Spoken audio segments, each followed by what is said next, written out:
Hello engineers. So guys, DRDO के examination करीब आ रहे हैं और डीआरडीओ की प्रिपरेशन आप सभी की बहुत अच्छी चल रही होगी। गाइस, यहाँ पे हमें ये इंश्योर जरूर करना है कि जो एग्ज़ाम का पैटर्न है उस पैटर्न के हिसाब से हमारी प्रिपरेशन चल रही है कि नहीं, या फिर हम जो पढ़ रहे हैं वो क्या सही है या गलत, उस पर्टिकुलर एग्ज़ाम के अकॉर्डिंग है या नहीं।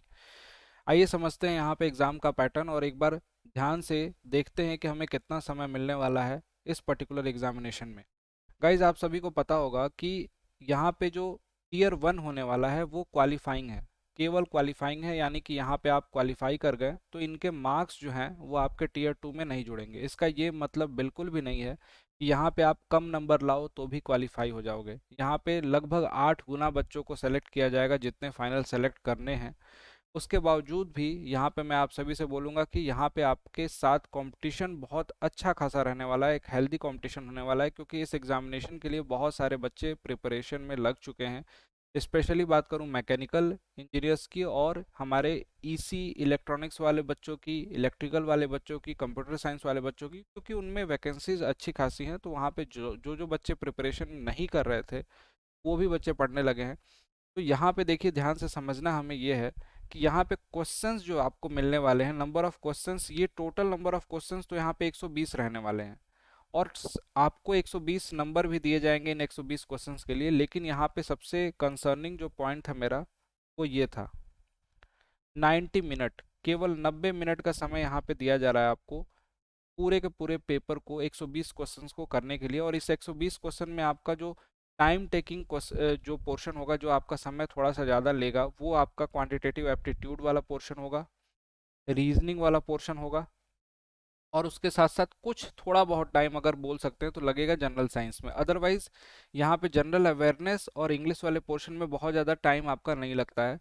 अगर आप इस पूरे के पूरे पेपर के पैटर्न को अगर समझ चुके हो तो आपको समय जो बचाना है वो कहाँ से बचाना है, केवल मेनली इन दो पोर्शन से, general intelligence and reasoning and quantitative aptitude. अगर यहाँ से आपने क्या कर लिया, अपने समय को बचा लिया, तो ओवरऑल आपका पेपर अच्छा चला जाएगा और यहाँ पे अच्छा स्कोर कर पाओगे। अदरवाइज होगा क्या, इस 90 मिनट में आप केवल 60 मिनट इन्हीं दो सेक्शन में बिता देते हो अगर, तो आपका पेपर ही छूट जाएगा। बहुत सारे पोर्शन जो हैं वो आपके ऐसे ही रह जाएंगे जिसको आप अटेम्प्ट भी नहीं कर पाओगे। वहाँ पे फिर सिलेक्शन की कोई उम्मीद नहीं होती है। तो ऐसे पेपर में हमें करना क्या होता है, स्ट्रेटजी क्या फॉलो करनी होती है।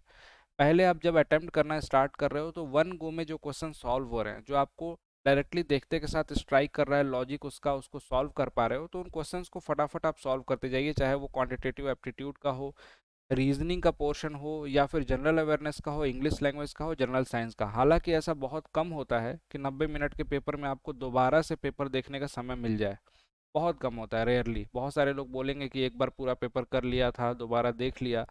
लेकिन गाइज, सच बता रहा हूँ, यहाँ पे अगर एक बार में भी पूरे पेपर को अटेम्प्ट करते गए और कुछ कुछ क्वेश्चन स्किप करते गए तो पूरा पेपर देख लोगे तो ही सिलेक्शन हो जाएगा यहाँ पे, अगर आपने पढ़ाई करी है तो। ये बात जरूर ध्यान देनी है। ऐसा नहीं करना है कि किसी एक सेक्शन में आप उलझे रह गए, यहाँ पे आपने समय ज़्यादा गंवा दिया और सोचोगे कि लास्ट में तो मैनेज हो जाएगा। लास्ट में और टाइम बहुत तेज़ी से निकलता है और वहाँ पे दिक्कत आती है। तो शुरुआत से स्पीड को अच्छे से मेंटेन करके, एक्यूरेसी को ध्यान में रखते हुए यहाँ पे पेपर देना है। और कोशिश करना है कि 120 जो नंबर का ये पेपर हो रहा है, यहाँ पे 100+ किसी भी हालत में आपको स्कोर करना है। ये आपकी कोशिश रहनी चाहिए। इसी हिसाब से हम बच्चों को ट्रेन भी कर रहे हैं, पढ़ा भी रहे हैं कि यहाँ पे नॉन टेक्निकल पोर्शन में 100+ स्कोर करें, ताकि कोई भी गुंजाइश ना रहे कि हमारा सिलेक्शन होगा कि नहीं होगा। इफ़ बट वाली सिचुएशन ना आए, यहाँ पे आपका सिलेक्शन जरूर हो। बस इसी तरीके से प्रिपरेशन करिए, पढ़िए। उसके बाद सेकंड वाला जो एग्जामिनेशन है उसके लिए तो जो बच्चे पहले से पढ़ रहे हैं बहुत अच्छी बात है, पहले से पढ़ना भी चाहिए, क्योंकि आपको समय बहुत ज़्यादा नहीं मिलता है यहाँ पे।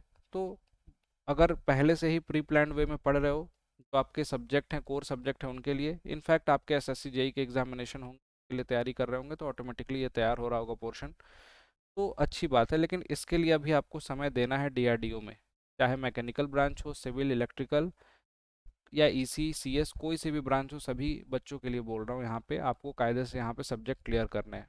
अगर हमारे साथ जुड़ के आप पढ़ना चाहते हैं, डेफिनेटली आपके पास अवेलेबल है कोर्सेज, वो भी बहुत ही अफोर्डेबल, मोस्ट अफोर्डेबल प्लेटफॉर्म जाना जाता है अड्डा 24/7, और बहुत ही चीप प्राइस में, सस्ते प्राइस में आपको ये सारे के सारे बैचेस अवेलेबल हैं। अब सेकंड बैचेस भी स्टार्ट हो चुके हैं, जिनको भी इनरोल करना हो, चाहे इलेक्ट्रिकल ब्रांच हो, आपकी इलेक्ट्रॉनिक्स हो, जैसे डीआरडीओ सेप्टेम 2022। इलेक्ट्रॉनिक्स 2.0 बैच यहाँ पे लिखा हुआ दिखाई देगा।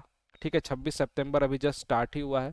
तो इन सभी बैचेस में आप इनरोल कर सकते हो, 2 दिन पहले स्टार्ट हुआ है। उसी तरीके से यहाँ पे मैकेनिकल का देख सकते हो, DRDO सेप्टम 2.0 बैच मैकेनिकल के लिए, ये भी 26 सितंबर से स्टार्ट हुआ है। और बाकी यहाँ पे ये कंप्लीट बैचेस हैं कंप्यूटर साइंस वालों के लिए। और उसके साथ यहाँ पे देख सकते हैं ये Tier 1 और Tier 2 दोनों के लिए हैं। ये आपका पूरा कंप्लीट बैचेस है। कंप्लीट टेक्निकल असिस्टेंट के लिए, मैकेनिकल के लिए है, ये भी कंप्लीट बैच है।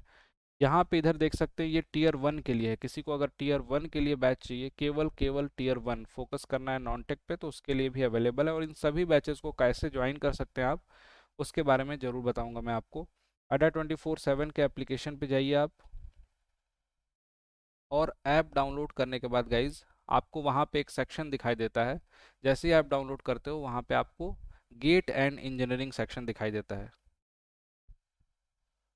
गेट एंड इंजीनियरिंग सेक्शन पे आप क्लिक करते हो तो आपको अपनी ब्रांच दिखाई देगी, सिविल, मैकेनिकल, इलेक्ट्रिकल, और उसमें आपको DRDO, SSC, JEE बहुत सारे सेगमेंट दिखाई देंगे। किसी भी सेगमेंट पे जाइए, बैचेस को क्लिक कीजिए, उसमें प्राइजेज जो हैं वो ज़्यादा होंगी। मिनिमम प्राइस में किसी को भी ज्वाइन करना है तो यहाँ पे ये डिस्काउंट कूपन कोड है, इस कोड को अप्लाई कीजिए, आपको मिनिमम प्राइस में ऑटोमेटिकली वो बैच अलॉट कर दिए जाएंगे। तो कोई सा भी बैच लेना है आपको याद रखना है, डिस्काउंट कूपन कोड ये यहाँ पे दिखाई दे रहा है, इसको यूज़ करना है। और ऑटोमेटिकली उसकी प्राइस जितनी लोएस्ट हो सकती है वो ऑटोमेटिकली हो जाएगी, और उसके बाद ही आपको पेमेंट करना है।